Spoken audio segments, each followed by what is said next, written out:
આકાશ તત્વ સત્વગુણમાંથી પ્રગટ થયું છે અને એની ઇન્દ્રિય સૌરેન્દ્રિય છે, જેને આપણે કાન કહીએ છીએ.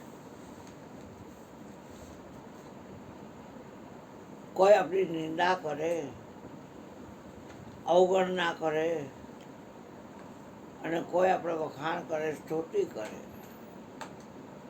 તો તમને નક્કી હોવું જોઈએ કે હું આત્મા છું.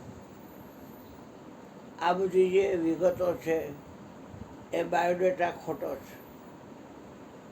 કોઈ સ્તુતિ કરે તો એનાથી રાજી ન થવું, અને કોઈ નિંદા કરે તો એને દ્વેષ કરીને એની જોડે ઝઘડો ના કરવો. કારણ કે તમને નક્કી છે કે અમે અવિગતથી આવ્યા છીએ. નિંદા સ્તુતિ વિગત છે, બાયોડેટા છે. આપણે વિગતમાં આવતા નથી. તો શબ્દનું કામ છે સારામાં ગોઠવવું અને નરસામાં કોઈ ગોઠવે તેના દ્વેષ કરવો, વેર કરવો. પણ સંતો એ નથી કરતા. શત્રુ મિત્ર એ કેવું ઉર્મા નહીં, એને પરમાર્થમાં જ પ્રીત. કોઈ એનું ગમે એટલું ખરાબ કરે તો પણ એનું સારું જ કરે. પછીનો વિષય છે સ્પર્શ. સ્પર્શ વિષયમાં પણ સારું નહોતું આવે છે, પણ અસંગ છે એ અડેકો ને. જેને અડવું હોય તો તમારી પાસે હાથ હોવો જોઈએ, અને તમારે અમૃતને અડવું હોય તો તમારી પાસે હાથ હોવો જોઈએ. અડવું એટલે સ્પર્શ કરવો. ઝેર સુધા સમજે નહીં, જેવ ખાય ફળ થાય, એમ શુભાશુભ કર્મનું ભોગતા પણ ઉછળાય. અસંગ આત્મા છીએ આપણે, શરીર તો છે નહીં. એટલે આપણે ઝેર અને સુધા એટલે અમૃત એ બેયને આપણે અડીએ. પછી આવે રૂપ. તમામ રૂપ છે એ માયાના છે, અને આપણે ઈશ્વરના અંશ છીએ.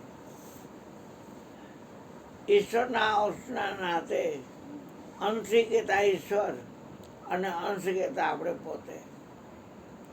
જે પરમાત્મામાં છે એ આપણી અંદર છે.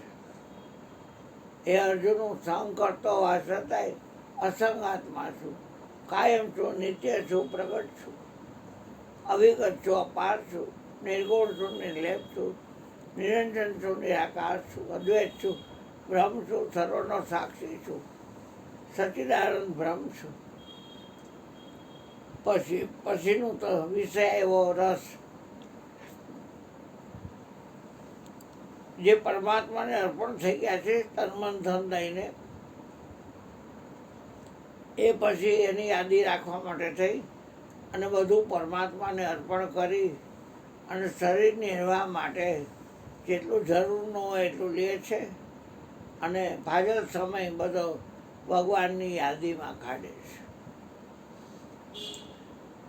પછીનો ગંધ વિષય છે ભગવાનની કીર્તિ સાંભળીને એવો ખુશખુશ થઈ જાય ને, જગતની વાતો છોડી દે અને ભગવાનની કીર્તિ, ભગવાનના ગુણાનુવાદ એ બધા સાંભળે અને એનો બેડો પાર થઈ જાય. તો આ 5 વિષયની જે વાત છે. પછી બાકી રહ્યો બોલવાવાળો. એને એમ થાય કે જગતની વાત શું કરવી, મામાજીની, કાકાજીની, વેવાણીની, વેવાઈની, હગાવાલાની ને ભાણેજ નામની, ભત્રીજાની ને. એટલે એ પરમાત્માના ગુણાનુવાદ ગાય છે. અને પછી હરિનો રસ પોતે પીએ અને એના સંપર્કમાં આવે એને એમ કહે કે તમે આપ્યો. સાચા સંતો એમ ઓળખાય, સાચા સાધુ એમ ઓળખાય. તો આવી આ 5 વિષયની વાત છે. અને વક્તા પુરુષ જે છે અચળ છે, બોલે તો છે જ, અંતર્યામી છે. એટલે સત્સંગ જેને કરવો હોય, બોલે એ વસ્તુ છે સાચી. કીર્તિભાઈ આખો દી ભજન ગાતા હોય, રામ નામ તું રાખ હૃદયમાં, કાઢ કલ્પના કાચી. આદિ અંત મધ્ય બોલે તે વસ્તુ છે સાચી. આદિ એટલે જન્મ, અંત એટલે મરણ, એની વચ્ચેનો જીવનકાળ જીવન દોર એમાં જે બોલે છે એ વસ્તુ સાચી છે. એ કેવી તક ઉદ્ભવ પ્રલય એને નહીં, પ્રાગટ્ય થતું નથી. કેમ કે પ્રગટ છે એને કઈ યોનિમાંથી નીકળવાનું, એને કોઈ યોનિમાંથી નીકળવાનું નથી. ઉદ્ભવ પ્રલય એને નહીં ને. આદિ એટલે પહેલાંનો, અનાદિ એટલે ઈથી પહેલાંનો એવો રે. નિરાત નામ ગુરુતર તારણ, સદાય સદોદિતને સેવો. એ કોઈ દી આથમતો નથી, કાયમ માટે જે ઉગેલો છે એ સૂર્યને તમે સેવો. રામ નામ તો રાખ હૃદયમાં, કાઢ કલ્પના કાચી. આદિ અંત મધ્ય બોલે તે વસ્તુ છે સાચી. જેમ તેમ કહી દે છે. હવે સાચી વસ્તુ છે એને મૂકીને આ જગતની બાજુ તો સપનાનો ખેલ છે. એમાં શું મોયા?